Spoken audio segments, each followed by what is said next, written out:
ನಮಗೆ ಗೊತ್ತಿರ್ತೈತಿ ಯಾರು ಕೆಲಸ ಮಾಡ್ತಾರೆ, ಯಾರು ಮಾಡಿದ್ದಾರೆ. ಯಾಕಂದ್ರೆ ಕೆಲವರು ಇಲ್ಲಿ ಡೈರೆಕ್ಟಾಗಿ ಬೆಂಗಳೂರಿಗೆ ಎಂಟ್ರಿ ಕೊಡ್ತಾರೆ, ಜಿಲ್ಲೆಯಲ್ಲಿ ಎಂಟ್ರಿ ಬೇರೆ ಇರ್ತೈತೆ. ಹಂಗಾಗಿ ಕನ್ಫ್ಯೂಸ್ ಆಗಬಾರ್ದು ಅಂತ ಕೇಳಿದ್ರೆ ಏನು ತಪ್ಪೇನಿಲ್ಲ. ಸೊ ಅಂತಿಮವಾಗಿ CM ಅವ್ರಿಗೆ, DCM ಅವ್ರಿಗೆ ಬಿಟ್ಟು ವಿಚಾರ, ಅವ್ರ ಅಭಿಪ್ರಾಯ ಹೇಳಿದ್ದಾರೆ ಅಷ್ಟೇ. ಯಾರು DCM ಅವರ.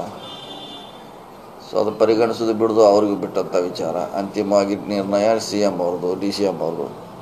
ಸೊ ಅವ್ರು ಹೇಳುವಂಥ ಅಭಿಪ್ರಾಯ ಹೇಳಿದ್ದಾರೆ ಅಷ್ಟೇ. ನಿಮ್ಮನ್ನು ವಿಶ್ವಾಸಕ್ಕೆ ತಗೊಂಡವರ ಸರ್ ಅಭಿಪ್ರಾಯ ಹೇಳಿದ್ದೀವಿ ನಾವು, ನಮ್ದು ಹೇಳಿದ್ದೀವಿ. ನಮ್ಮ ಜಿಲ್ಲೆಯಲ್ಲಿ ಒಳ್ಳೆಯವ್ರು ಕೊಡಿ.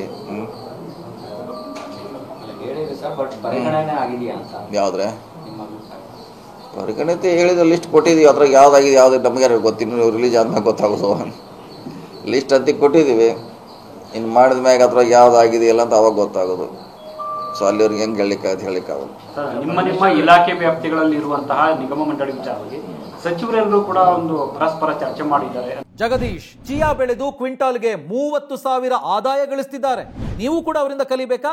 ಅವ್ರ ಜೊತೆ ವಿಡಿಯೋ ಕಾಲ್ನಲ್ಲಿ ಮಾತಾಡಬೇಕಾ? ಈಗಲೇ ಫ್ರೀಡಮ್ ಆ್ಯಪ್ ಡೌನ್ಲೋಡ್ ಮಾಡಿ. ಒಂದು ಕಡೆ ಸೇರಿ ಈ ಒಂದು ವಿಚಾರವಾಗಿ ಇಲ್ಲ, ಆ ರೀತಿ ಚರ್ಚೆ ಯಾವುದೇ ಎಲ್ಲೂ ಆಗಿಲ್ಲ. ಅದು ಅವ್ರ ಲಿಸ್ಟ್ ಕೊಡುವಂತ ಕೊಟ್ಟಿದ್ದೀವಿ ಅಷ್ಟೇ. ಲಿಸ್ಟ್ ಕೊಟ್ಟಿದ್ದೀವಿ.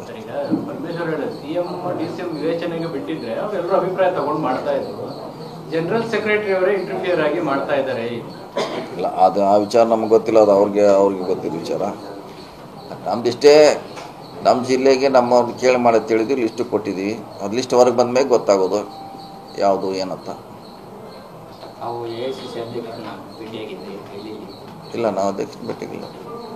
ನಾವು ಭೇಟಿಗಿಲ್ಲ, ಬೇರೆಯವ್ರು ಭೇಟಿಯಾಗಿ ನಾವು ಭೇಟಿಯಾಗಿಲ್ಲ. ಮತ್ತೆ ನೋಡೋಣ, ಅವ್ರು ಯಾತ್ರೆಯಲ್ಲಿ ಇದ್ದಾರೆ. ಯಾತ್ರೆ ಆದಮೇಲೆ ಹೋಗ್ತೀವಿ ಮತ್ತೆ. ಅಥವಾ ಚುನಾವಣೆ ಆದಮೇಲೆ ಇನ್ನೇನು ಬಹುಶಃ ಕಷ್ಟ.